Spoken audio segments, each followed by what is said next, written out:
The once most powerful console in the world, the Sega Dreamcast is fondly remembered as one of the most beloved systems of all time. This gaming great featured the most stunning looking games ever seen in the living room and would well and truly manage to bring the arcade experience home. This was in part made possible due to the platform mirroring some of the hardware features found in that of the Sega Naomi, the arcade board counterpart to the game console that delivered to us so many amazing experiences. While the Dreamcast itself is regularly celebrated for its contributions to the world of gaming, in many ways we can think of the Sega Naomi as being the Dreamcast Plus, as this arcade hardware featured even more bells and whistles than usual, demonstrating that Sega does what Nintendo don't. To be this good takes ages. To be this good takes Sega. Perhaps the coolest thing about the Naomi though is that while the Dreamcast was discontinued early, Naomi games were astoundingly still being made all the way up until 2009, meaning it features Dreamcast games that were never to be. So join me today as we take a trip through time to reminisce about this overlooked, powerful platform. I am Lady Decade, and this is the incredible story of the Sega Naomi, hardware that was essentially the Dreamcast Pro. 2024 sees Sega as a strong multi-platform developer, bringing the likes of Sonic the Hedgehog across console lines once never dared to cross, cultivating post-Dreamcast titles like the Like a Dragon franchise across regions, and announcing plans to bring new iterations of classic titles like Golden Axe and Crazy Taxi to new audiences. Turn the clock back a quarter of a century and Sega's fortunes weren't so grand, at least on the console front. But in arcades a case could be made that things were continuing to tick over like normal. After all, the arcade industry was a big part of Sega's origin story, with deep roots they could embrace. To start things off, we need to clarify that the Naomi name is not just a reference to a woman's name or a cheeky pun when reversed into I moan, although it does mean beauty above all else. Reportedly, the head of Sega R&D, Hisashi Suzuki, chose this name in tribute to the model Naomi Campbell. Naomi stands for a New Arcade Operation Machine Idea.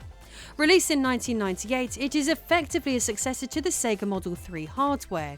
The Model 3 used real 3D graphics processing units, aiming to push textured polygons alongside anti-aliasing, motion blur, multiple light sources, and any sort of mid-1990s tech you could provide with a basis in reality.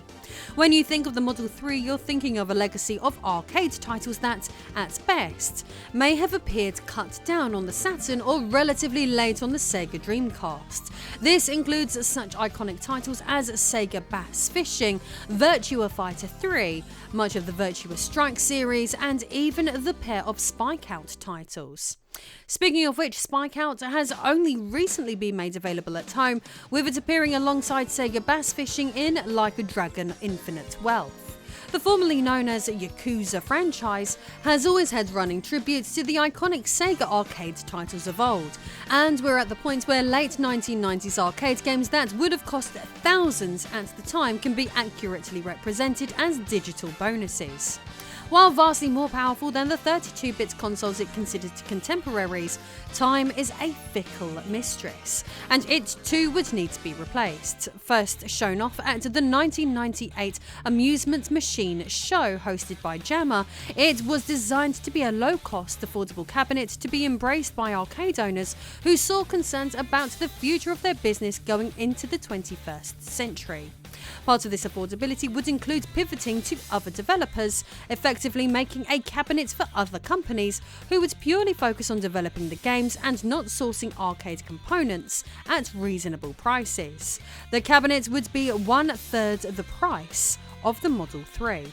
Sega would develop the Naomi to feature the same basic system architecture as their upcoming Hail Mary home console, the Sega Dreamcast. Both systems would feature Hitachi SH4 CPU chips, Yamaha AICA-based sound systems, and the PowerVR2 GPU architecture, admittedly off a different version.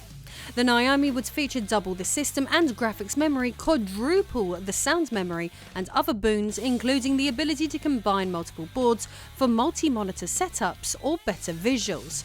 Effectively, you could 32x a Naomi with itself. While the Dreamcast would eventually pioneer a gigadisc format to include a large amount of data versus standard CD-ROMs, but a paltry amount in comparison to the up-and-coming DVD format, the Naomi would use printed circuit boards, effectively traditional arcade cabinet tech more akin to game cartridges that capped out at 168 megabytes of storage, at least at launch. Come November 2000, and Sega would add the ability to read gigadiscs, so yes, the Naomi effectively got its own Mega CD add-on, Tower of Power indeed. This unique implementation of a GD-ROM drive would actually read the disc only upon first boot up and rely on RAM modules to run the title moving forward, only reverting to the disc drive after long periods of inactivity would drain the battery. Sega would release 4 iterations of the Naomi in its lifespan beyond the primary one described up until now.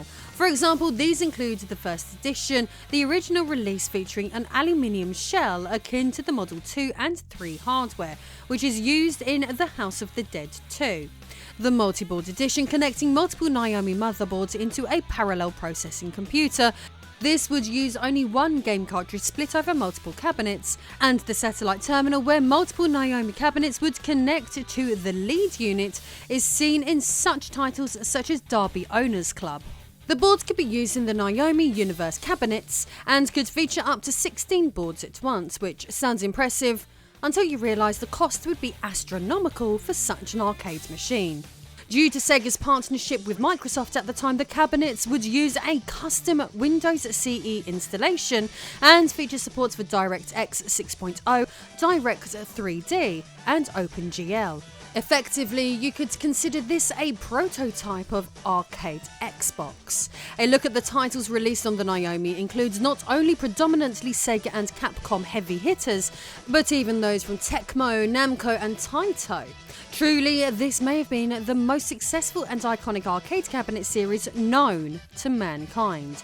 Many of these classic titles would find their way home due to the similar architecture in perfect form on the Dreamcast, so let's discuss some of the excitement that could be experienced. Sega's Light Gun franchise evolved with this sequel and spun off into Mavis Beacon's territory. This wouldn't be the only light gun game featuring zombies for the Naomi cabinet, as the confusingly named Gun Survivor 2 Biohazard Code Veronica would be brought to the arcade, while the Dreamcast itself would be hobbled on light guns in the wake of the Columbine massacre.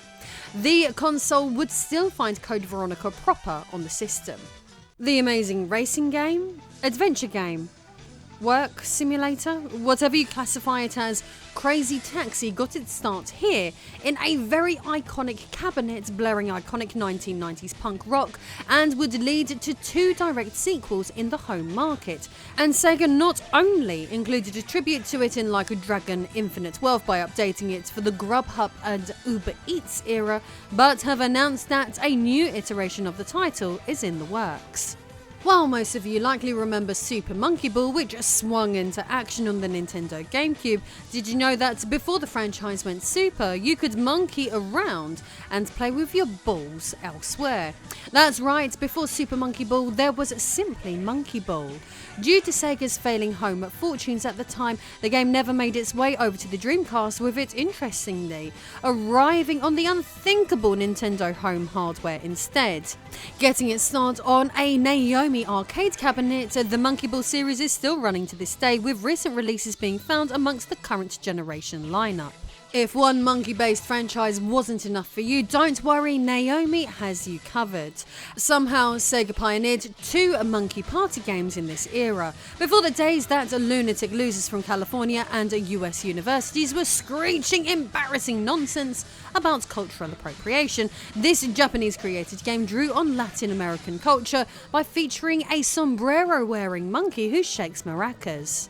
Going one step further, this cultural appreciation would allow players to dance to samba music using weird maraca controllers. While sounding like a completely random concept for a video game, according to the game's director Shun Nakamura, the idea came from the fact that apparently Japanese people use maracas while singing karaoke songs. Clearly inspired by the actions of delirious, overworked, sake-drinking salarymen and developed primarily with the Japanese market in mind, the greatness of Samba de Amigo is further proof that culture should be appropriated for artistic and financial purposes at every opportunity.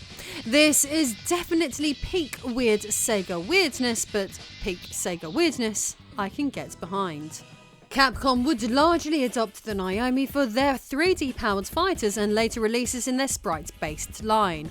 We have Power Stone, the multiplayer arena fighter that allows players to roam the arena and use items found within to wreck their opponents in arguably one of the most fun games to play on the Sega Dreamcast, with its Naomi counterpart being no different. The even better second entry in the series that would introduce the amazing, even more chaotic 4-player action would also show up on the platform, delivering excellent arcade fun.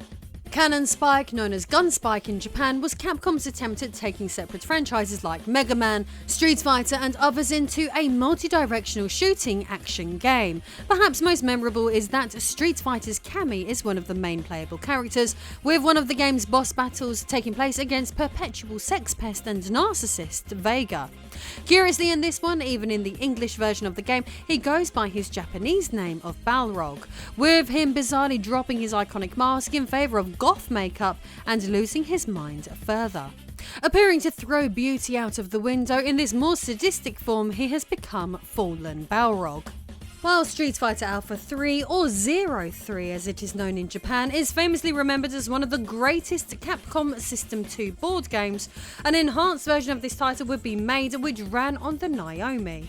Known to English players as Street Fighter Alpha 3 Max, this would be a rather obscure version of the Alpha 3 title and would be superseded by 03 Double Upper.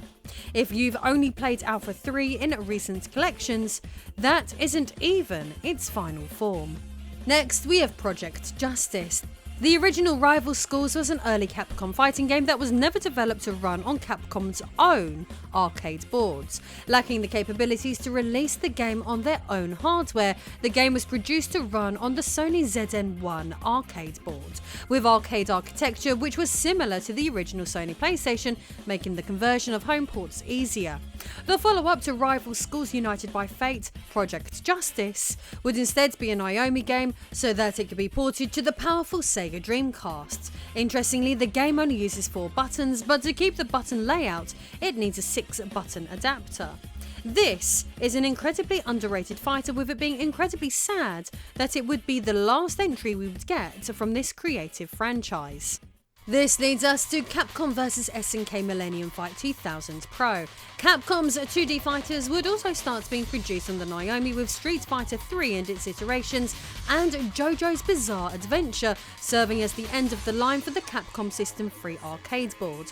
The amazing Capcom vs SNK games would find a home on the Naomi and later the Dreamcast, but to this day, possibly still the most demanded fighter on the system is, of course, Marvel vs Capcom 2.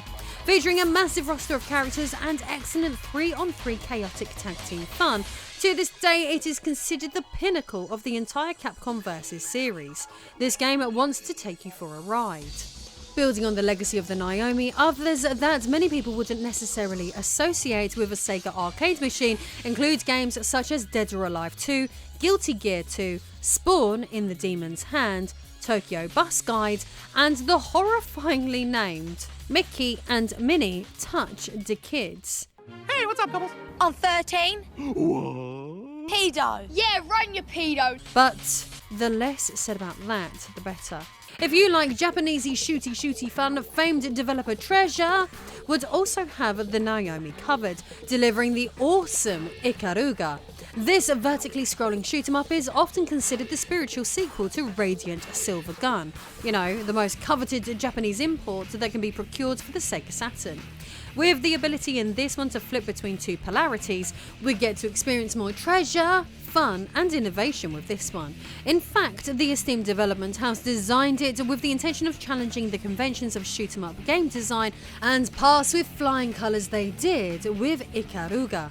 Before the days when people had a problem with Vince McMahon taking a dump on employees' heads, WWF Royal Rumble was a World Wrestling Federation game unlike any other. While games on home consoles featured Royal Rumble matches, this was the first game where 8 wrestlers could fight it out in the ring simultaneously.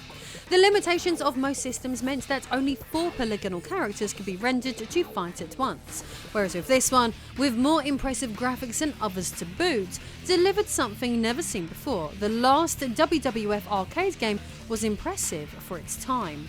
Building on the Naomi's legacy, there were also, of course, multiple puzzle games like Puyo Puyo, Puzzle Bobble, featuring the cast of Azumanga Daioh, oddly enough, Cleopatra Fortune, and even a Tetris game for the hardware.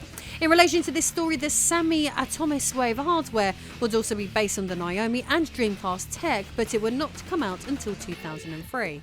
Having honed multiple Guilty Gears on the Naomi, this would see 2 more iterations, Guilty Gear Isaac and Guilty Gear 10 version 1.5, alongside 2 iterations of each of the King of Fighters, the Rumblefish, and even Metal Slug 6, Samurai Showdown 6, and the forgotten Neo Geo Battle Coliseum, which is really weird as it wasn't on the Neo Geo but the effective successor to it. Sega would also see Sega Clay Challenge and Sega Bass Fishing Challenge released as late as 2009. Following the release of the Sega Naomi hardware, the company continued developing hardware even after the Dreamcast production was completed.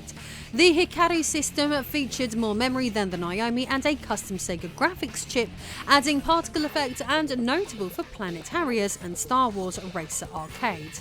The Naomi 2 was a direct follow-up using the creation of Virtua Fighter 4 and Virtua Striker 3, hardware we will probably cover in depth on here in the future. But arguably the true successor to the Naomi is something we have looked at here before. Involving wisdom, courage and power, Sega would combine their efforts with Nintendo and Namco to develop the Triforce, a GameCube-based arcade board that would be notable for the F-Zero AX and Mario Kart Arcade GP titles. This arcade machine would even accept GameCube memory cards. But the Sega Naomi? While a powerful beast at the time and one of the more iconic arcade machines of the time, it would eventually be laid to rest, and arcades in general would rapidly change during the 2000s. Yet the Naomi's legacy will always be the amazing ports the Dreamcast would receive. Anyway, if you enjoyed this episode, subscribe and watch my video on the Triforce hardware now. See you soon. Let's get scratching.